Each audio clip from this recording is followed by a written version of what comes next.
Assalamualaikum warahmatullahi wabarakatuh.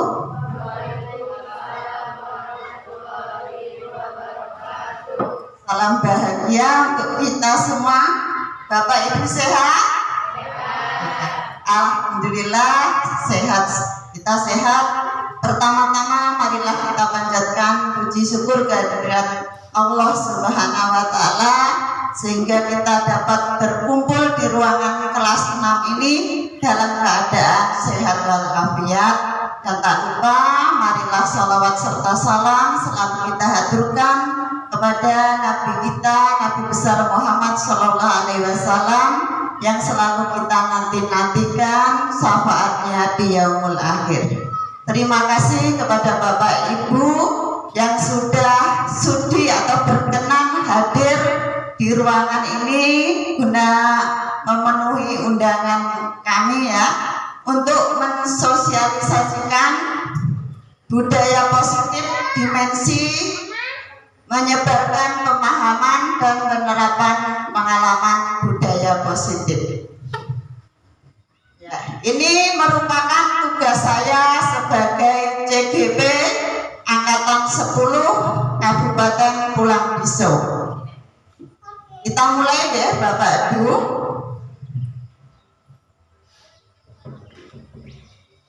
Perkenalkan, di situ ada fasilitator saya yaitu Ria Gustina MPD. Kemudian pengajar praktik saya yaitu Herlina Ferawati. Kemudian yang di tengah saya sendiri yaitu Ibu Nini Yuliana. Kenal semua deh Bapak Ibu? Ya, kenal. Saya lanjutkan. Kompetensi lulusan ini merupakan modul 1 yaitu modul 1 yang terakhir yaitu modul 1.4. Modul ini diharapkan berkontribusi untuk mencapai kompetensi lulusan sebagai berikut. Yang pertama yaitu guru penggerak memahami pentingnya mengetahui kebutuhan belajar dan lingkungan yang memfasilitasi seluruh individu di sekolah agar dapat meningkatkan kompetensinya secara aman dan nyaman. Yang kedua, guru penggerak mampu menggerakkan komunitas sekolah untuk bersama-sama mengembangkan dan mewujudkan visi sekolah yang berpihak pada murid dan berlandas nilai-nilai kebijakan universal. Ya, jadi di tempat kita atau di sekolah kita ini perlu kita adakan ombel belajar ya untuk meningkatkan kompetensi atau meningkatkan cara berkembang kita untuk mengajar anak-anak kita supaya nantinya menjadi anak yang merdeka ya. Saya lanjutkan. Capaian umum dari modul 1.4 memahami konsep pendidikan menurut Ki Hajar Dewantara dihubungkan dengan konsep budaya dan lingkungan positif di sekolah yang berpihak pada murid dan melakukan evaluasi dan refleksi tentang praktik disiplin dalam pendidikan Indonesia secara umum untuk mendapatkan pemahaman baru mengenai konsep disiplin positif untuk menciptakan murid dengan profil pelajar Pancasila. Yang ketiga, memahami peran sebagai guru untuk membangun budaya positif dengan menerapkan konsep disiplin positif dalam berinteraksi dengan murid.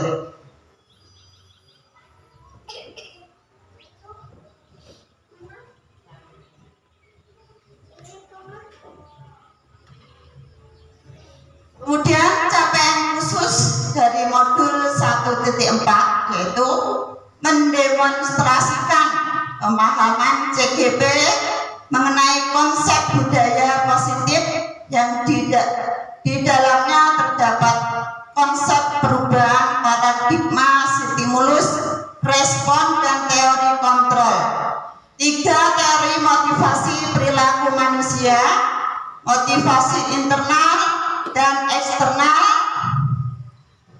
keyakinan kelas, hukuman, dan penghargaan. 5. Kebutuhan dasar manusia, 5 posisi kontrol guru, dan segitiga restitusi. Selanjutnya, menerapkan strategi disiplin positif yang memerdekakan murid untuk menciptakan ekosistem sekolah aman dan berpihak pada anak. Selanjutnya, menyusun langkah-langkah dan strategi aksi nyata yang efektif dalam mewujudkan kolaborasi dengan seluruh pemangku kepentingan sekolah agar tercipta budaya positif yang dapat mengembangkan karakter murid. Terakhir, bersikap reflektif dan kritis terhadap budaya di sekolah dan senantiasa mengembangkannya sesuai kebutuhan sosial murid. Ya Bapak Ibu, mari kita mengikuti program pemerintah yaitu Guru Penggerak ya, supaya kita dapat menggerakkan Bapak Ibu guru yang lainnya untuk lebih bersemangat. Setuju Bapak Ibu? Ya, mari kita ya sama-sama kita majukan pendidikan di Indonesia ini, menjadikan anak yang pintar, yang berbudi pekerti luhur. Saya lanjutkan.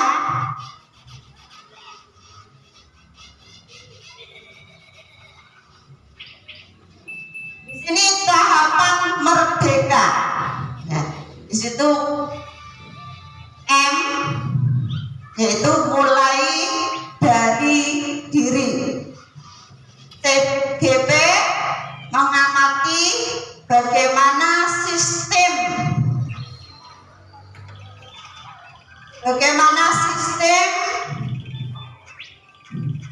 manajemen di sekolah masing-masing yang dapat menciptakan lingkungan positif. Kemudian E yaitu eksplorasi konsep, mengeksplorasikan pemahaman tentang konsep. Nah, di sini maksudnya tadi mulai dari diri ya. Di sini biasa tugas guru penggerak yang pertama itu yaitu diberi modul-modul pembelajaran, kemudian disuruh memahami secara mandiri ya. Kemudian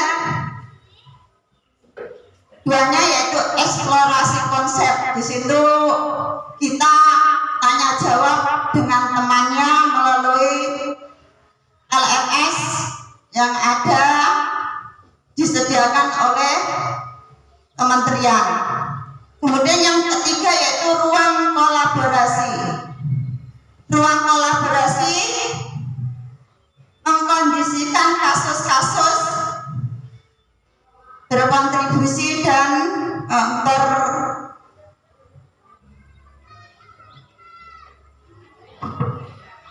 mengimplementasikan. Ya, di sini antara CGB satu dan lainnya saling berkolaborasi, mengeluarkan pendapat masing-masing. Kemudian yang D yaitu demonstrasi kontekstual. Demonstrasi kontekstual yaitu mempraktekkan segitiga restitusi dengan siswa. Kemudian yang E, elaborasi pemahaman, diskusi,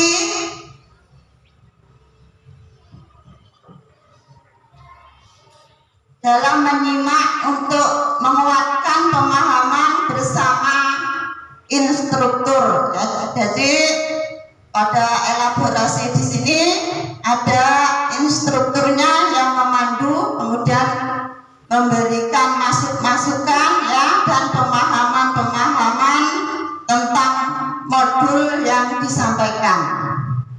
Kemudian untuk K yaitu koneksi antar materi.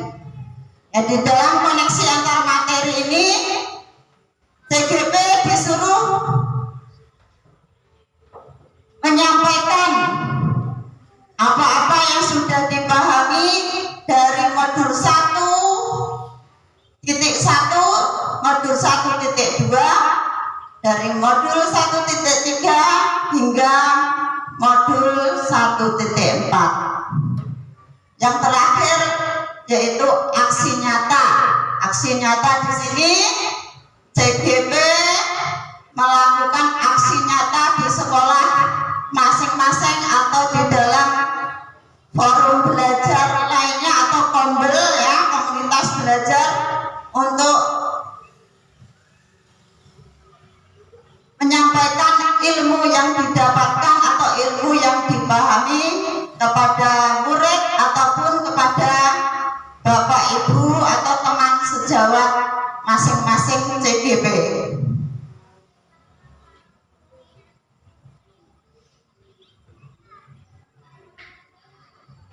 Nah, supaya tidak tegang ya Bapak Ibu, mari kita ice breaking dulu. Saya mohon Bapak Ibu berdiri.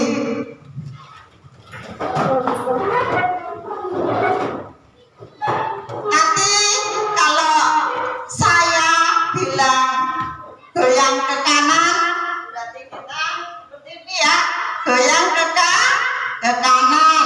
Kemudian kalau bilang goyang ke kiri, berarti goyang ke kiri. Kemudian kalau ibu saya bilang SDN warna akun 2, oke, gitu ya. Ya, siap Bapak Ibu? Ya, kita mulai goyang ke kanan. Oh ya, goyang ke kiri. Oke, ke kanan. Oh ya, ke kiri. Oke, warna akun 2. Ya Bapak Ibu ikuti ya, ikuti saya bicara goyang ke kanan. Oh ya, goyang ke kiri. Oke, gitu ya. Jadi ibunya juga Bapak Ibu ya harus ikut ngomong ya. Nah, kita mulai goyang ke kanan. Oh ya, goyang ke kiri. Oke, goyang ke kanan. Oh ya, goyang ke kiri. Oke, SDN warna akun 2. Oke, ya terima kasih. Silakan duduk kembali. Ibunya, Bapak Ibunya kayaknya malu-malu untuk bergoyang ini.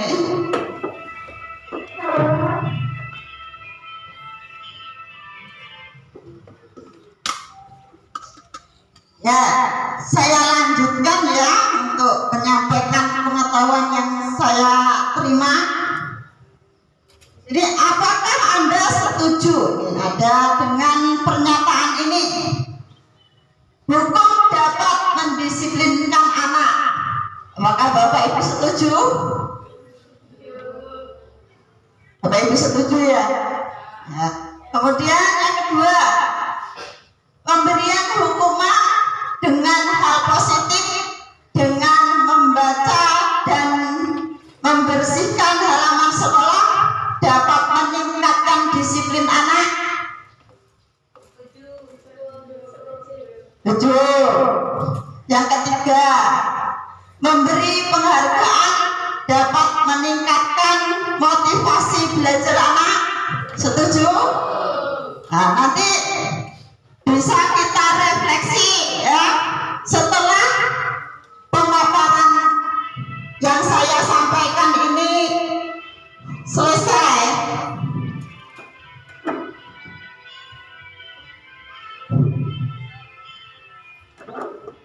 Ya, saya lanjutkan ya. Nah, jadi ya Bapak Ibu, saya ulas lagi yang tadi. Ini hukum dapat mendisiplinkan anak. Sebenarnya dengan memberi hukuman itu kita kurang baik kalau menurut di pembelajaran guru penggerak, tapi nanti kita ulas untuk belakang ya Bapak Ibu ya. Nanti saya jelaskan di belakang. Saya lanjutkan.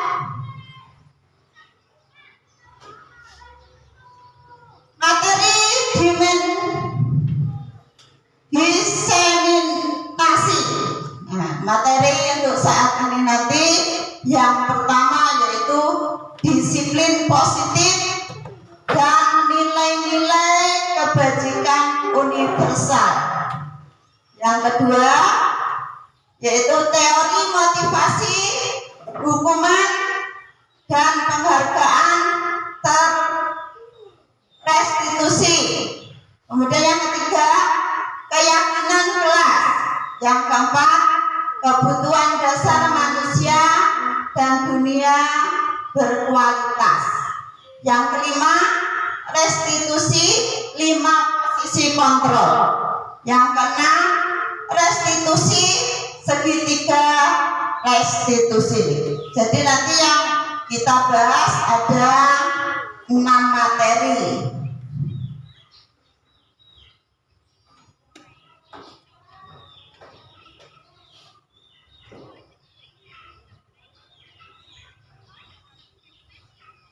Yang pertama yaitu disiplin positif dan nilai-nilai kebajikan universal, yaitu perubahan paradigma kegiatan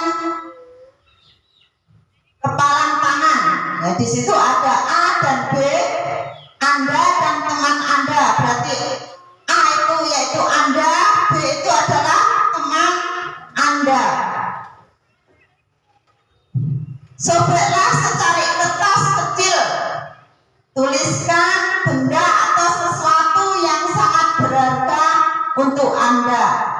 Letakkan di salah satu tangan Anda dan genggam benda atau sesuatu tersebut dengan segala daya. Buatlah sebuah kepalan. Kemudian teman Anda B akan mencoba dengan sekuat tenaga dengan berbagai cara untuk meminta Anda memberikan benda tersebut. B bisa membujuk, silakan Bu, membujuk, mengancam, menghardik, merayu, menyuap, apa saja agar dapat membuka kepalan tangan Anda. Apa yang terjadi? Nah, di sini ibaratkan suatu permainan. Bagaimana guru A untuk melindungi apa yang ditulisnya supaya tidak diketahui oleh B.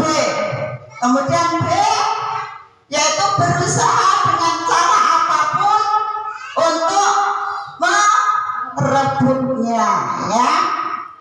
Nah, misalnya kalau Anda menjadi yang A, ya Ibu saya minta tolong Ibu dia kalau menjadi yang A bagaimana?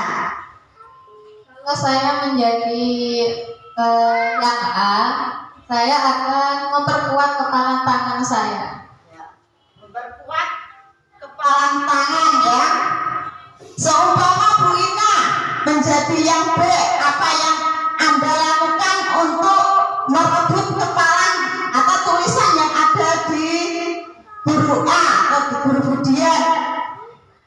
Saya menjadi guru B, saya akan berusaha membujuk, mengancam, atau menghardik supaya tangan yang di B tadi bisa terbuka dan saya bisa melihat tulisannya. Ya. Jadi semua guru di sini mempunyai teknik masing-masing untuk mempertahankan apa yang dipunya, ya, atau apa yang menjadi rahasianya.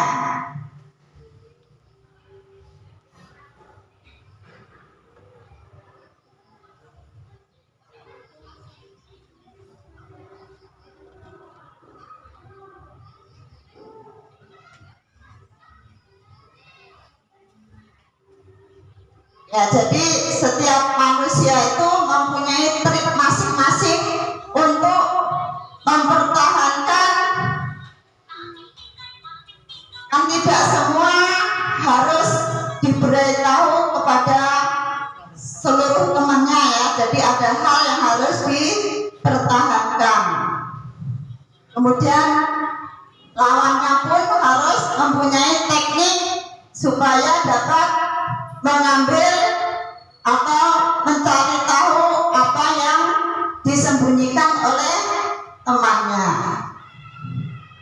Di sini saya lanjutkan perubahan paradigma teori kontrol, ilusi kontrol. Yang pertama yaitu ilusi guru mengontrol murid. Kemudian yang kedua, ilusi bahwa kritik dan membuat orang merasa bersalah dapat menguatkan karakter. Yang keempat, ilusi bahwa semua penguatan positif, efektif, dan bermanfaat. Yang keempat, ilusi bahwa orang dewasa memiliki hak untuk memaksa. Nah, di sini ilusi guru mengontrol. Saya bertanya, kalau posisi Bapak Ibu misalnya dengan anaknya, di sini kan ada mengontrol,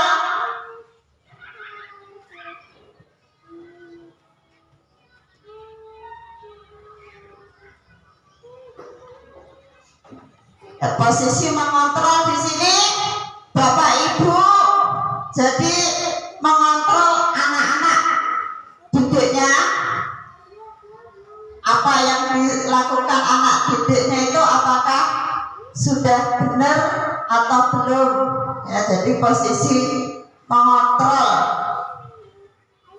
itu boleh dilakukan oleh Bapak Ibu guru. Kemudian yang kedua, ilusi bahwa kritik dan membuat orang merasa bersalah. Misalnya kata-kata, kalau membuat merasa bersalah itu seperti apa kata-katanya Bapak Ibu? Nah ini gara-gara kamu nih, jadi seperti ini. Itu mungkin Ya, kemudian beri contoh. menurut saya contohnya agar orang merasa bersalah itu kita memberikan sebuah kalimat yang menekankan bahwa anak itu melakukan hal itu dan menyebabkan sesuatu yang salah. Contohnya, ini gara-gara kamu nih jadi seperti ini. Ya benar ya. Jadi untuk merasa bersalah, berarti anak-anak di situ merasa bersalah melakukan sebuah tindakan yang kurang baik, seperti itu.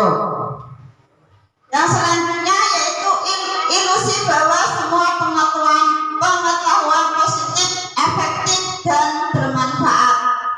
Yaitu pasti ya, untuk pengetahuan yang baik pasti bermanfaat untuk peserta didik kita atau murid-murid kita. Kemudian yang keempat, ilusi bahwa orang dewasa memiliki hak untuk memaksa. Nah, di sini kalau posisi Bapak Ibu, kalau di sekolah berarti kan ada biasanya kita memaksa anak-anak untuk mengerjakan PR atau tugasnya, jadi itu harus dikerjakan. Itu berarti memaksa di situ ya.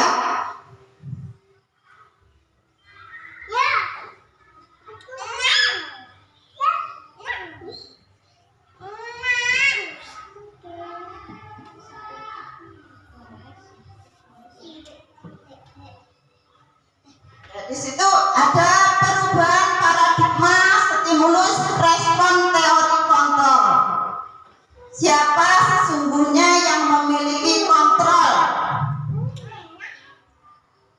Stimulus respon, kita mencoba mengubah orang agar berpandangan sama dengan kita. Teori kontrolnya yaitu kita berusaha memahami dunia. Yang kedua, perilaku buruk dilihat sebagai suatu kesalahan. Teori kontrol, semua perilaku memiliki tujuan.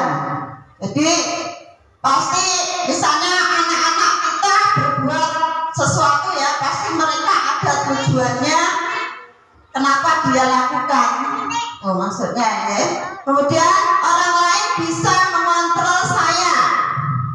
Hanya Anda yang bisa mengontrol diri Anda.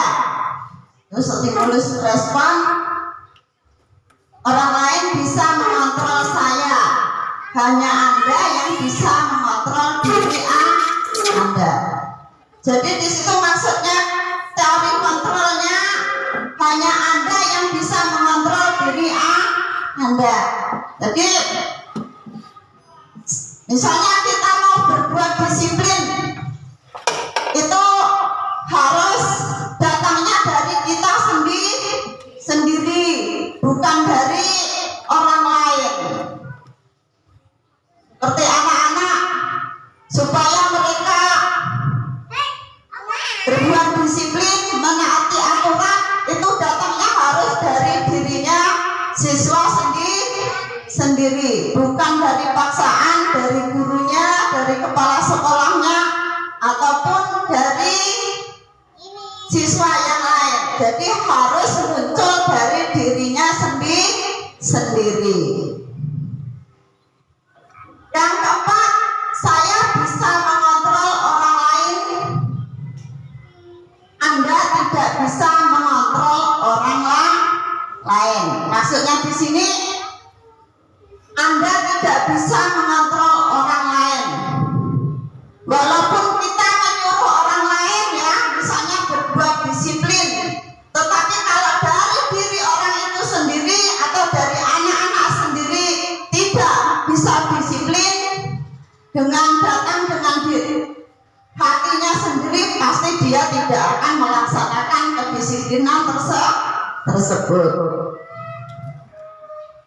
Nah, lanjut, yaitu pemaksaan ada pada saat bujukan gagal. Stimulus respon, teori kontrolnya kolaborasi dan konsekuensi menciptakan pilihan-pilihan baru.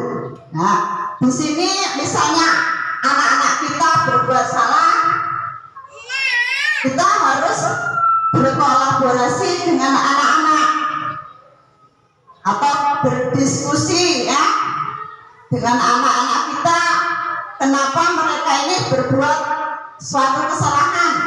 Misalnya di kelas ada anak yang makan di kelas pada jam pelajaran.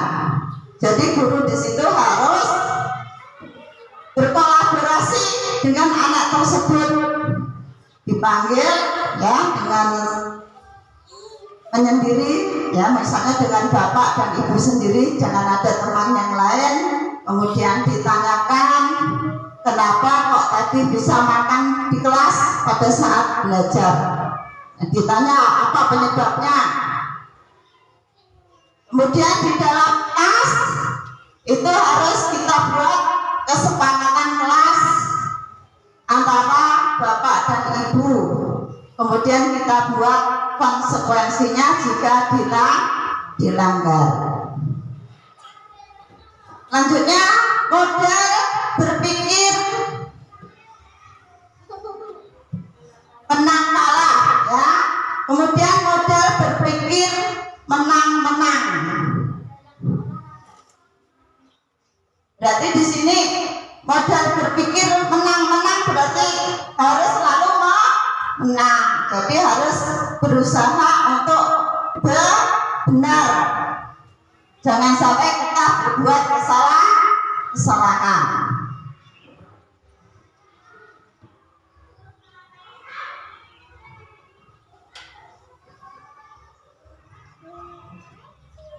Di sini yaitu disiplin positif. Teori kontrol atau teori pilihan Dr. William Blossom. Ini Anda tidak bisa mengontrol orang lain, hanya Anda yang bisa mengontrol diri Anda. Jadi orang lain itu tidak bisa mengontrol diri kita, tapi kita harus bisa mengontrol diri sendiri. Kemudian makna disiplin, belajar kontrol diri dengan menggali potensi kita agar tercapai tujuan mulia, yaitu sesuatu menjadi seseorang yang kita inginkan berdasarkan nilai-nilai yang kita hargai. Jadi kita mendidik anak didik kita supaya menjadi seseorang yang kita inginkan berdasarkan nilai-nilai yang kita hargai, atau menurut anak-anak yang baik itu seperti apa. Kemudian turunannya lagi yaitu teori kontrol, teori pilihan. Semua perilaku memiliki tujuan. Jadi setiap perilaku yang dilakukan oleh anak didik kita pasti memiliki sebuah tujuan. Atau perilaku Bapak Ibu pasti juga memiliki suatu tujuan. Situ kemudian teori motivasi.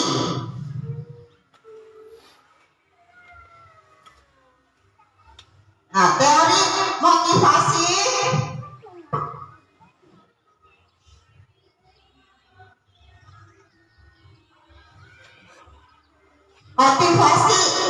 ekstrinsik. Yang pertama yaitu untuk menghindari hukuman. Nah, jadi hukuman itu harus kita hindari untuk anak-anak, ya. Tapi bisa digantikan dengan konsekuensi, dengan membuat sebuah kesepakatan ke kelas. Jadi kita tidak boleh semena-mena untuk menghukum anak. Jadi harus kita buat sepakatan kelas. Misalnya jika anak tersebut buat kesalahan, maka konsekuensinya apa? Jadi anak tersebut merasa bertanggung jawab jika berbuat sebuah kesalahan. Kemudian yang kedua, untuk mendapatkan imbalan. Nah, di sini kalau kita misalnya anak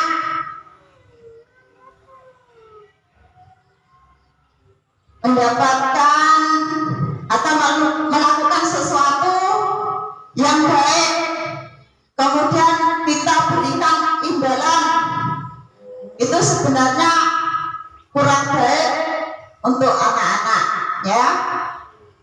Karena di situ nanti anak-anak terbiasa jika melakukan sesuatu dia mengharapkan imbalan. Jadi bukan datang dari dirinya sendiri, karena ada suatu imbalan, maka dia harus berbuat lebih baik atau berprestasi dengan baik.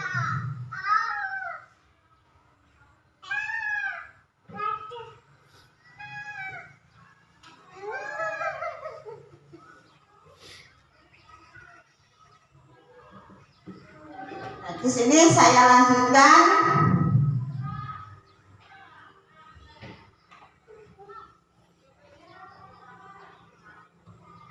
Apakah makna disiplin?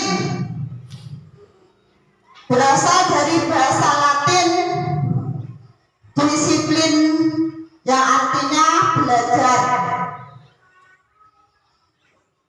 Makna asal dari kata ini berkontasi dengan disiplin diri dari murid-murid Sokrates dan Plato. tahu. Yang kedua, disiplin diri membuat orang menggali potensinya menuju sebuah tujuan apa yang dihargai. Yang ketiga, namun dalam budaya kita, makna kata disiplin telah berubah menjadi sesuatu yang dilakukan seseorang pada orang lain untuk mendapatkan kepatuhan. Kecenderungan umum adalah menghubungkan kata disiplin dengan ketidaknyamanan, bukan dengan apa yang kita hargai atau pencapaian suatu tujuan mulia.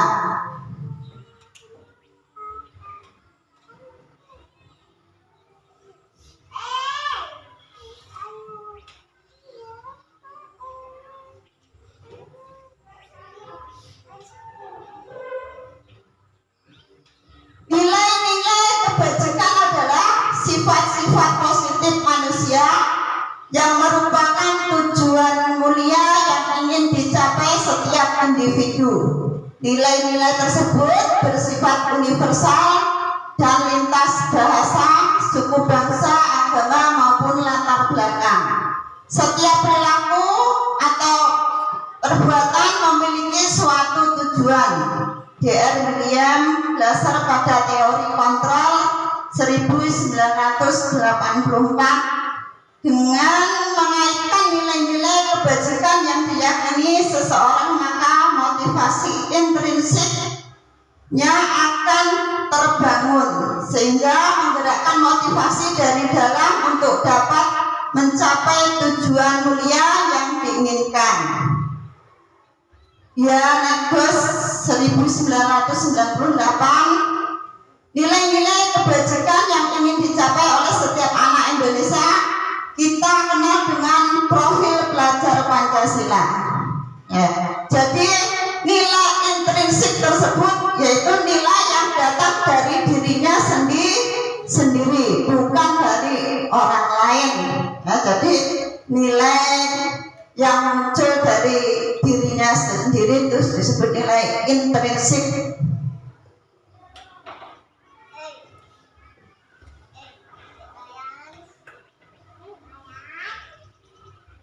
Profil pelajar Pancasila yang pertama yaitu beriman, bertakwa pada Tuhan Yang Maha Esa, dan berakhlak mulia.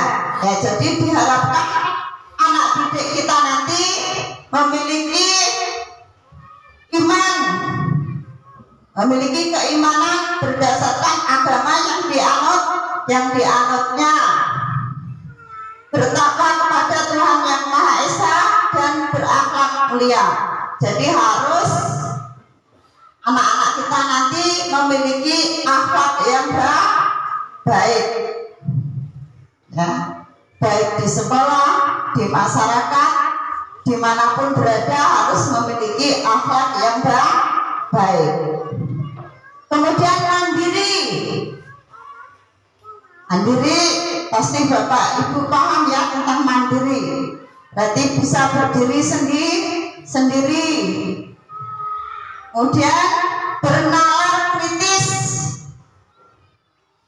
memiliki pikiran yang kritis. Kemudian berkebinekaan global bisa mengikuti perkembangan zaman. Nah, di sini udah zamannya modern ya, udah menggunakan HP,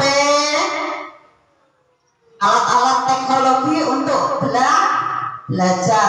Mari Bapak Ibu kita manfaatkan teknologi yang ada di sekolah untuk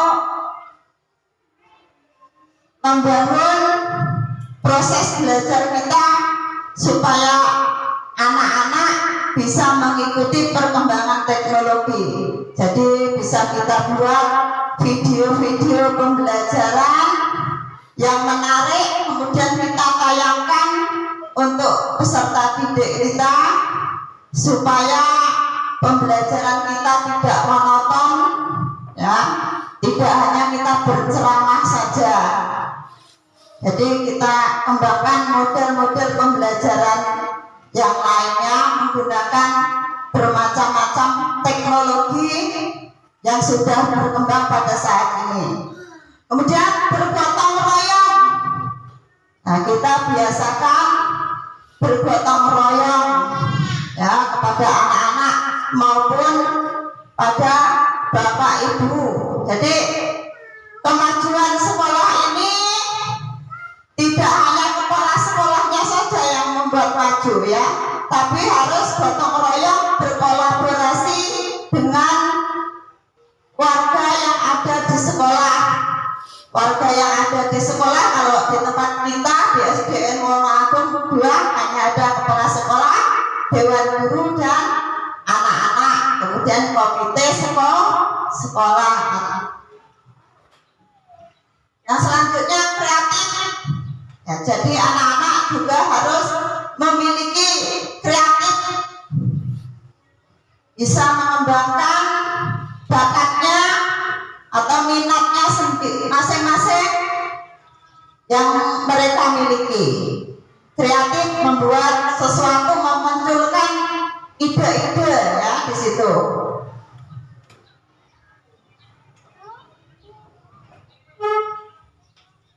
Teori motivasi, hukuman dan penghargaan restitusi. Nah, sebelum saya lanjut, kita breaking dulu. Saya kira bapak ibunya kok kayaknya loyo-loyo ini. Mari bapak ibu kita berdiri seperti tadi ya. Jadi kalau ke kanan tadi bilang apa? Goyang ke kanan. Oh ya. Kemudian ke kiri. Oke. Terus kalau saya bilang SDN Wonoagung 2. Oke, ya sama-sama. 1, 2, 3, goyang ke kanan, goyang ke kiri. Oke, goyang ke kanan, goyang ke kiri. Oke. SDN Wonoagung 2. Oke, ya terima kasih Bapak Ibu, boleh berdiri lagi supaya kita rileks, tidak tegang ya.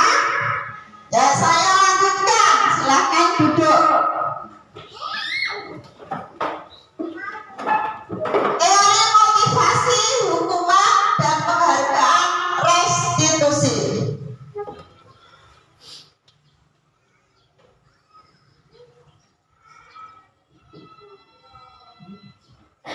Satu, yaitu teori motivasi perilaku manusia. Yang pertama, untuk menghindari ketidaknyamanan atau hukuman. Nah, di situ apa yang akan terjadi apabila saya tidak melakukannya?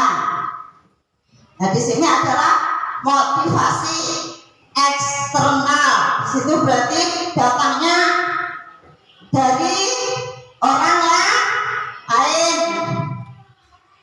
Jadi misalnya Bapak Ibu memberikan hukuman, saya kan sudah diumumkan ya, jika kalian membuang sampah sembarangan maka anak-anak dihukum membersihkan WC misalnya. Itu situ berarti gurunya melakukan motivasi eksternal.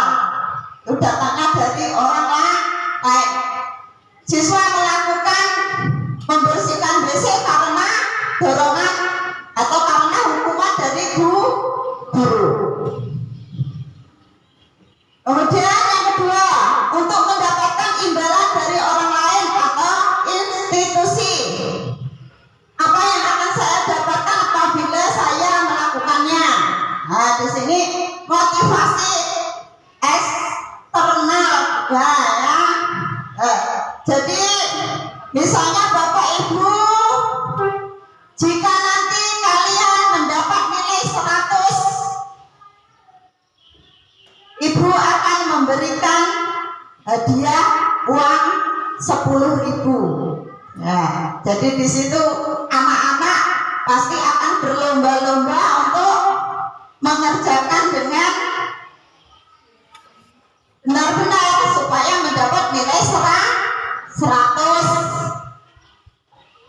Nah, di situ karena mendapat nilai 100 karena dorongan dari imbalan, bukan karena dari dirinya sendiri. Karena dari imbalan uang 10.000 dia itu semangat untuk mengerjakan tugas supaya mendapatkan nilai 100. Itu motivasi eksternal. Yang ketiga, untuk menghargai diri sendiri. Saya akan menjadi orang yang seperti apa bila saya melakukannya. Itu motivasi internal, tujuan disiplin positif. Jadi motivasi internal itu datangnya dari dirinya sendiri, dari anak-anak. Contohnya, misalnya murid kita beri tugas PR, harus tepat waktu mengumpulkan, besok harus tepat waktu dikumpulkan. Kemudian anak-anak tersebut mengumpulkannya tepat waktu karena dia merasa bertanggung jawab atas tugas yang diberikan. Ya, di situ motivasinya datang dari dirinya sendiri. Nah, di sini merdeka menurut Ki Hajar Dewantara, merdeka itu artinya tidak hanya terlepas dari perintah, akan tetapi juga cakap buat memerintah diri sendiri. Ki Hajar Dewantara, pemikiran konsep keteladanan sikap merdeka, cetakan kelima 2013 halaman 469. Nah, di sini jadi merdeka yaitu memerintah dirinya sendiri. Tidak misalnya tidak dari gurunya diperintah apa anak tersebut melakukannya, tapi muncul dari diri anak itu sendiri untuk melakukannya. Seperti kita kalau ingin berbuat sesuatu, misalnya membiasakan diri disiplin di sekolah, yang kita harus datangnya itu dari diri kita sendiri, bukan dari dorongan kepala sekolah atau teman sejawat yang lainnya, tapi datangnya dari diri kita sendiri.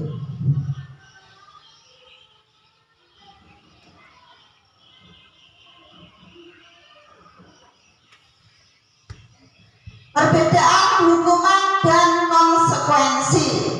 Jadi di sini ada beda antara hukuman dan konsekuensi.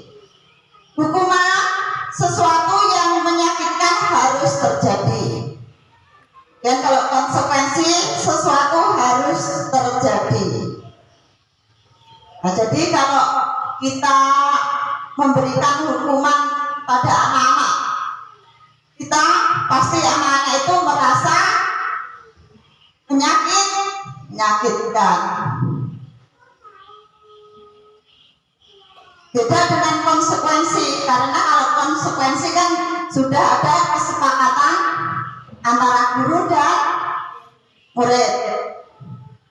Yang kedua, membuat anak sakit fisik maupun hati untuk jangka waktu lama.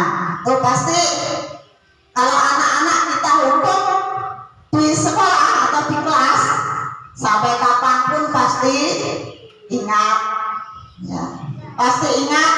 Oh, saya pernah dihukum guru apa ya? Dulu saya juga pernah ya Bapak Ibu. Saya itu memang kalau bahasa Inggris kan belum paham, apalagi dulu saya kan waktu SMP ikut mbahnya, nggak ada yang ngajarin, jadi belajar sendiri, buku tidak punya, di situ disuruh mengerjakan PR bahasa Inggris. Itu pun sudah saya kerjakan. Kemudian disuruh maju, tapi saya tidak bisa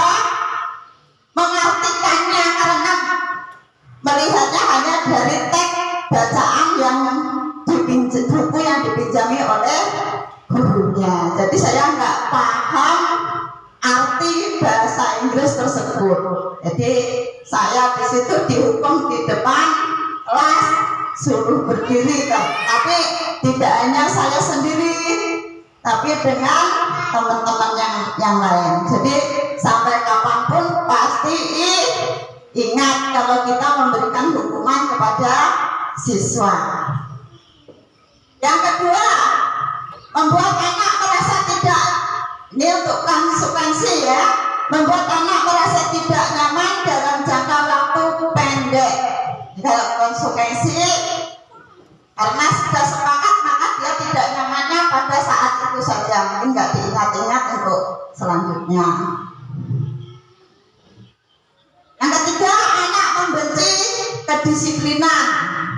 Maksudnya di sini kalau kita hukum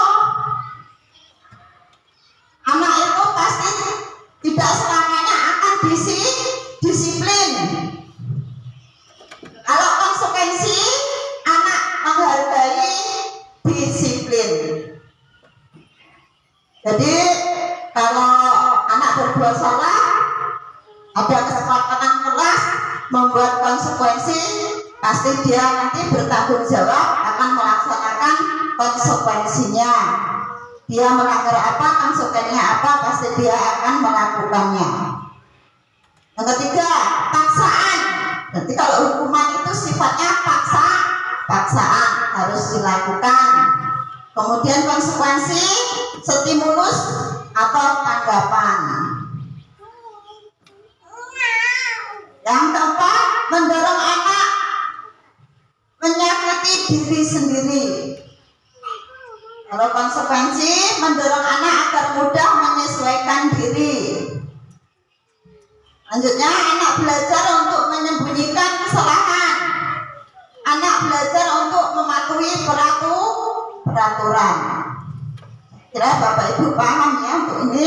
Kemudian marah, rasa bersalah, dipermalukan, merasa tidak dihargai. Di sini kalau kita memberikan hukuman, anak itu pasti ada rasa marah, rasa bersalah, dipermalukan, seperti dipermalukan, kemudian merasa tidak dihargai. Tapi dengan adanya konsekuensi atau kesepakatan kelas yang sudah dibuat, maka di situ anak kehilangan hak, dibuat tidak nyaman, dia diasingkan untuk sementara, maksudnya. Ini ada contoh tindakan guru. Mencatat 100 kali di dalam buku kalimat saya tidak akan terlambat lagi karena terlambat ke sekolah. Itu konsekuensi atau hukuman Bapak Ibu? Yaitu adalah hukuman. Hukumannya yaitu mencatat karena terlambat. Yang kedua, lari mengelilingi lapangan basket 2 kali karena terlambat hadir di sekolah. Hukuman atau konsekuensi? Hukuman. Murid minta untuk mengerjakan PR saat jam istirahat karena belum mengerjakan PR. Konsekuensi atau hukuman? Konsekuensi.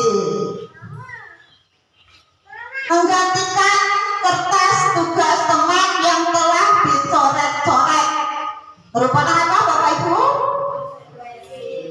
Konsekuensi. Membersihkan tumpahan air di meja tulis karena tersenggol pada saat belajar merupakan apa? Konsekuensi. Murid disuruh untuk tidak mengenakan sepatu seharian di sekolah karena tidak mengenakan sepatu hitam merupakan apa? Hukuman. Kemudian lari lapangan basket 2 kali karena terlambat 10 menit untuk pelajaran PJOK merupakan konsekuensi.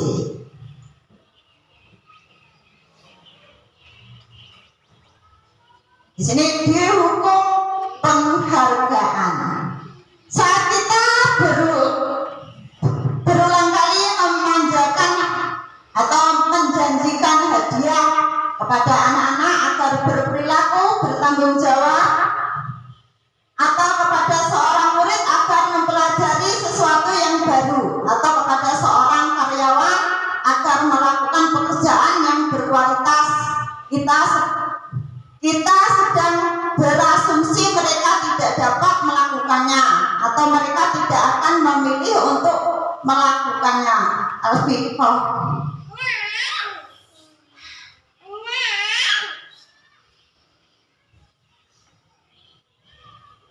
Itu Al-Fiqh Punis by Reward 1993, wawancara AASCD Annual Conference Maret 1995. Ini saya bahasa Inggrisnya kurang lancar ya Bapak Ibu. Di situ mengemukakan baik penghargaan maupun hukuman adalah cara-cara mengontrol perilaku seseorang yang menghancurkan potensi untuk pembelajaran yang sesungguhnya. Menurut Koch, secara ideal tindakan belajar itu sendiri adalah penghargaan sesungguhnya.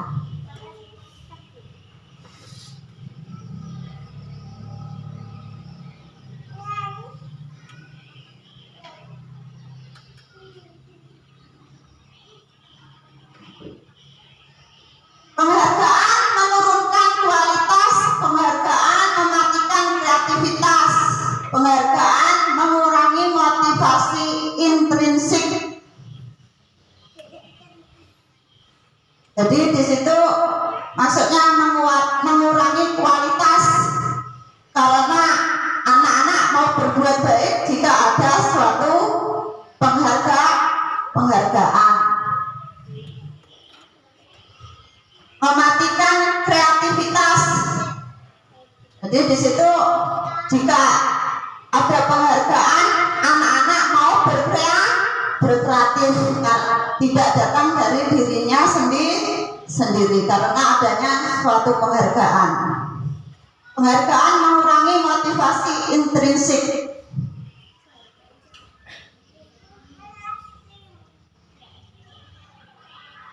Bentuk program kebajikan apresiasi. Dalam memberikan apresiasi atau pengakuan perlu diingat beberapa hal. Yang pertama, beri pengakuan secara khusus. Yang kedua, beri pengakuan secara pribadi. Ketiga, beri pengakuan kepada semua murid bergantian. Tiga, beri pengakuan secara konsisten. Kemudian fokus pada proses.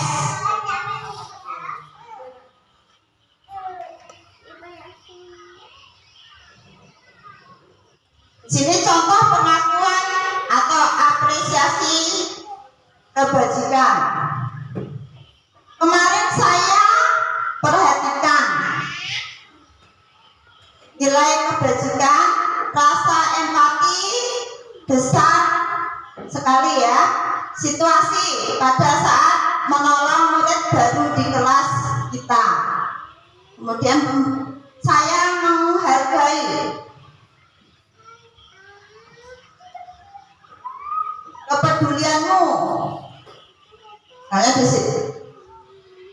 Kemudian situasinya pada saat kamu membantu teman-temanmu di tugas kelompok.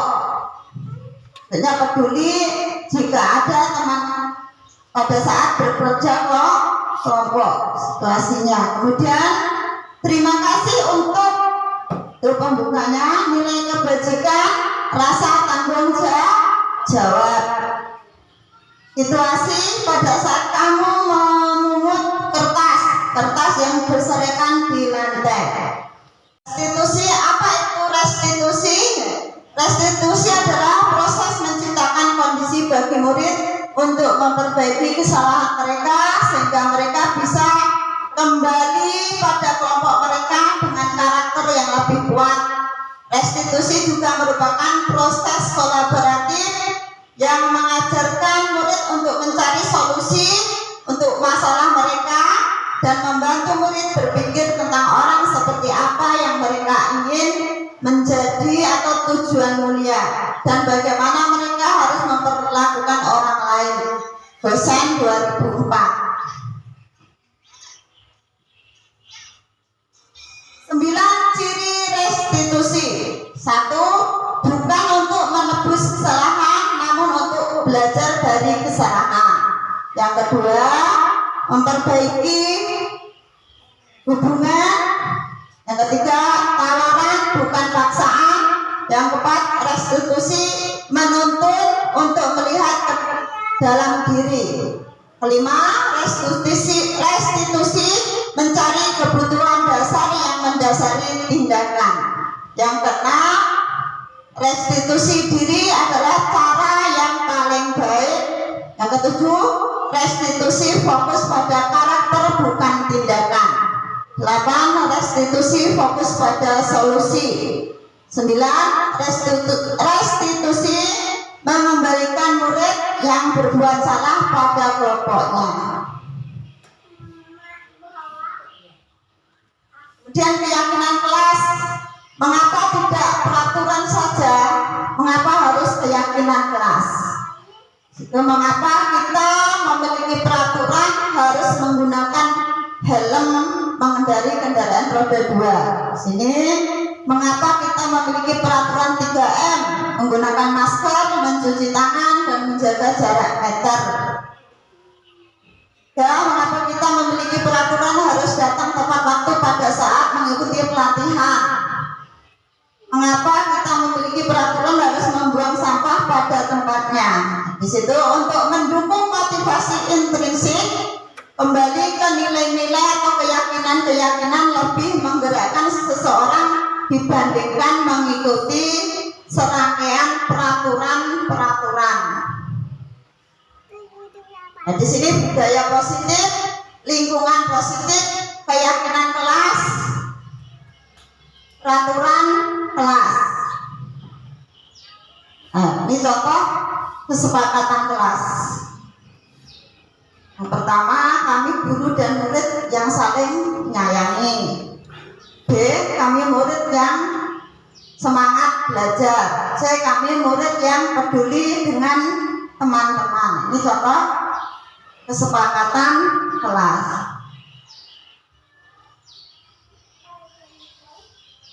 Kegiatan pendalaman keyakinan kelas tabel T dan Y. Kegiatan pendalaman lagi di situ hormat. Ada pendengar, berperilaku, kemudian terlihat. Ya. Nah, di sini peraturan kelas, kemudian keyakinan kelas. Contohnya kalau peraturan selalu kembalikan buku ke tempatnya. Kalau keyakinan kelas, tanggung jawab, teliti. Jadi dengan sendirinya anak tersebut bertanggung jawab akan mengembalikan buku. Kemudian dilarang mengganggu orang lain, menghormati, menyayangi. Peraturan hadir di sekolah 15 menit sebelum pembelajaran dimulai. Keyakinan kelas yaitu menghormati, berkomitmen. Jadi anak di situ harus berkomitmen bahwa 15 menit sebelum pelajaran dimulai harus sudah datang. Ini keyakinan kelas. Dilarang melakukan tindak kekerasan. Nah, di situ keyakinan kelasnya keselamatan, menghargai, menyayangi. Dan dilarang menggunakan narkoba. Keyakinan kelasnya kesehatan, keselamatan. Jadi di situ kalau peraturannya dilarang menggunakan narkoba, itu keyakinannya yaitu untuk menjaga kesehatan, keselamatan. Bergantian atau menunggu giliran. Di situ keyakinannya yaitu menghormati, sabar, menghargai. Kemudian gunakan masker. Keyakinan kelasnya yaitu kesehatan, keselamatan. Jadi anak menggunakan masker itu demi kesehatan dan keselamatan. Jangan berlari di kelas atau koridor. Keyakinan kelasnya yaitu keselamatan, keamanan, kemudian menghargai. Kebutuhan dasar manusia dan dunia berkualitas.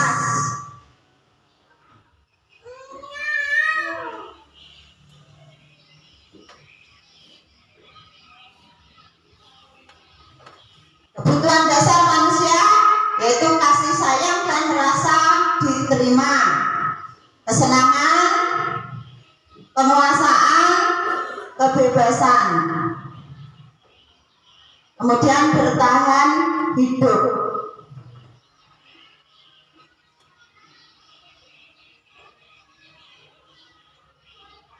Dunia berkualitas yaitu tempat khusus dalam pikiran Anda, tempat Anda menyimpan gambaran representasi dari semua yang Anda inginkan. Dunia berkualitas lebih unik dan personal. Untuk masuk ke dunia berkualitas, syaratnya adalah bahwa sesuatu itu harus terasa sangat baik bagi Anda dan memenuhi setidaknya satu atau lebih kebutuhan dasar Anda. Murid kita juga mempunyai gambaran dunia berkualitas.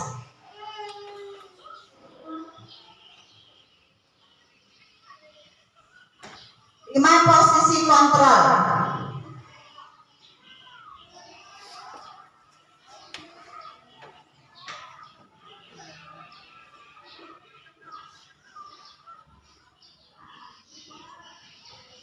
Guru seperti apa Anda?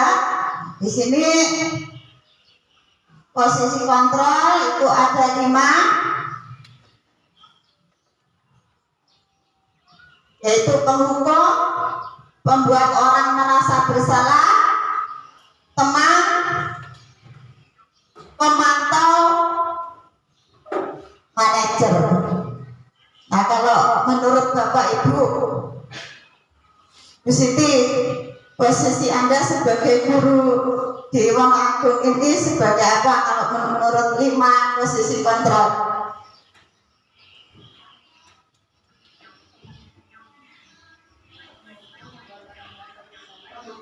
Membuat orang merasa bersalah, teman, pemantau, manajer. Kalau Ibu merasa seperti yang mana?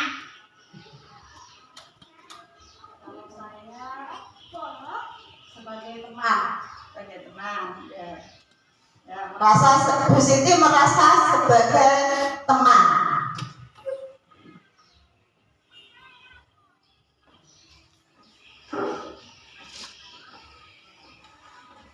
Nah, di sini sebaiknya kita sebagai guru itu memposisikan diri kita sebagai manajer, ya. Itu posisi yang paling bagus yang harus kita lakukan atau memposisikan diri kita sebagai guru, yaitu sebagai manajer.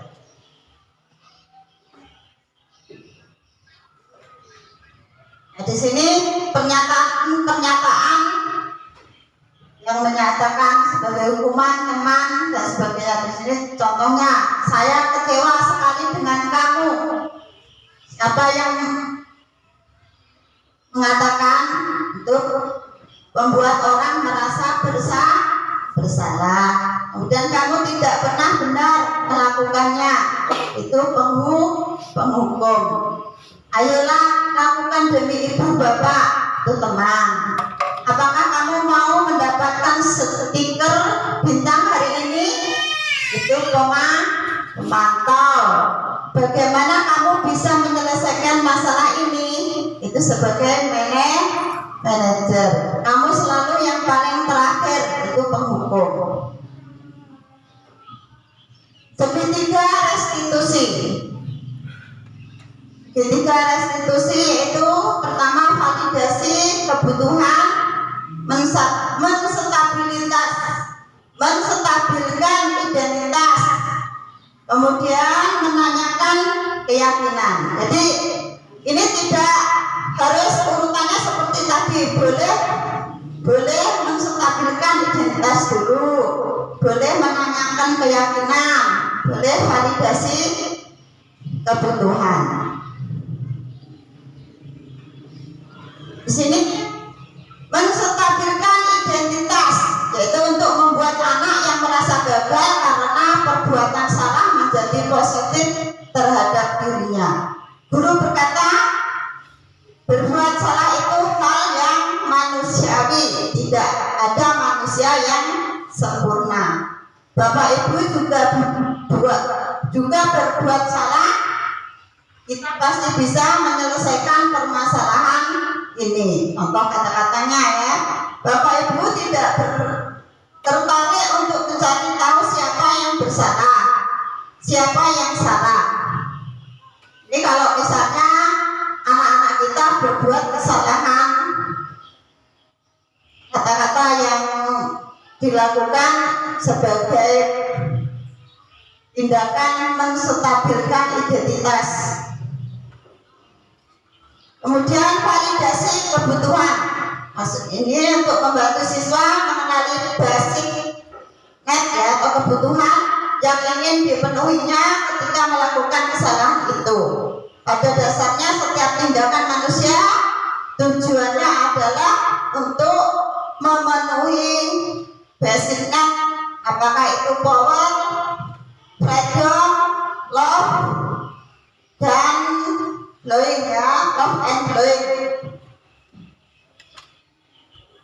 Nah di sini contoh kata-katanya, kamu bisa saja kan melakukan hal yang lebih buruk, tapi kamu tidak melakukannya. Ini contoh kata-katanya seperti yang ada di papan, di slide.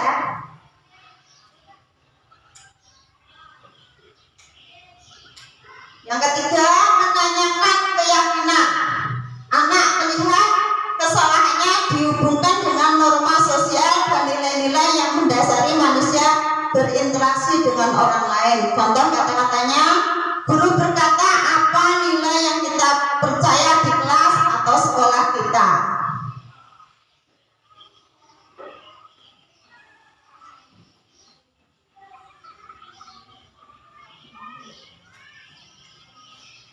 Nah, di sini refleksi. Nah, hal baru apa yang menghubungkan paradigma saya yang saya dapatkan? Kemudian perasaan apa yang muncul selama mengikuti sesi ini, khususnya mengenai makna disiplin dan motivasi intrinsik. Yang ketiga, peran Among seperti apakah yang saya telah lakukan selama mengikuti modul ini. Yang keempat, saya akan menjadi Among yang seperti apakah setelah mengikuti modul ini.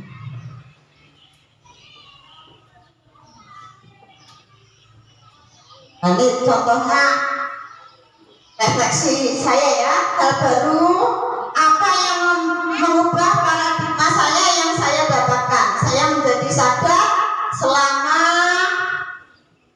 ini banyak melakukan hukuman, dan setelah tahu restitusi saya lebih bijak mengatasi masalah di sekolah. Yang kedua, perasaan apa yang muncul selama mengikuti sesi ini, khususnya mengenai makna disiplin dan motivasi intrinsik. Senang dan bahagia tahu apa itu disiplin dan lebih kenal dengan motivasi intrinsik. Yang ketiga, peran Among seperti apakah yang saya telah lakukan selama mengikuti modul ini. Saya ingin berperan sebagai manajer lebih menyenangkan, dan murid pun merasa senang atas penyelesaian kasus mereka. Yang keempat, saya akan menjadi Among yang seperti apakah setelah mengikuti modul ini. Among yang bisa menjadi manajer dan teman bagi murid.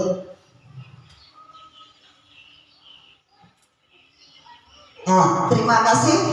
Di situ sudah selesai Bapak Ibu. Jadi di dalam menyelesaikan masalah-masalah yang ada di sekolah atau masalah yang dilanggar oleh anak-anak peserta didik kita, marilah kita menggunakan segitiga restitusi. Jadi anak-anak kita tanya dulu kenapa dia melakukan suatu tindakan atau berbuat suatu kesalahan.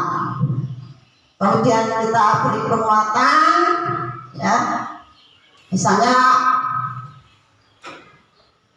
anak itu kita panggil sendiri, jadi jangan sampai di depan teman-teman yang lain. Kalau di depan teman-temannya yang lain, nantinya anak itu merasa malu, ya. Ya, itu saja mungkin pertemuan kita saat ini. Mudah-mudahan ilmu yang saya sampaikan bermanfaat untuk Bapak Ibu dan terutama bagi anak didik kita nantinya. Terima kasih. Assalamualaikum warahmatullahi wabarakatuh. Salam guru penggerak.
jika melanggar kesepakatan ke kelas atau keyakinan ke kelas. Apa konsekuensinya? Yaitu mengambil sampah 5 biji atau 5 buah, kemudian dibuang di tempat sampah. Sepakat? Ya, terima kasih. Kesepakatan kelas sudah kita buat. Ayo kita yakini bersama-sama. Assalamualaikum warahmatullahi wabarakatuh. Nama saya Asifatul Rahimah dari SDN Warna Agung 2 kelas 3. Saya senang sekali membuat kesepakatan kelas dengan Bu Nenek Yuliana. Saya akan melaksanakan kesepakatan kelas dan akan meyakininya. Assalamualaikum warahmatullahi wabarakatuh. Assalamualaikum warahmatullahi wabarakatuh. Saya Dianita Novitasari, salah satu guru di SDN Warna Agung 2. Ibu Nini Yuliana adalah kepala sekolah kami. Ibu Nini selalu memberikan inspirasi dan support kepada kami para guru-guru yang ada di SDN Warna Agung 2. Membagikan ilmu yang telah didapat dari kegiatan CKB beliau.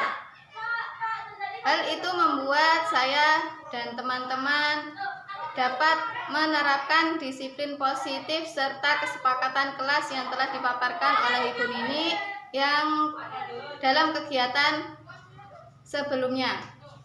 Dengan kegiatan tersebut kami dapat menerapkan disiplin positif serta segitiga restitusi dalam kegiatan di dalam kelas kami.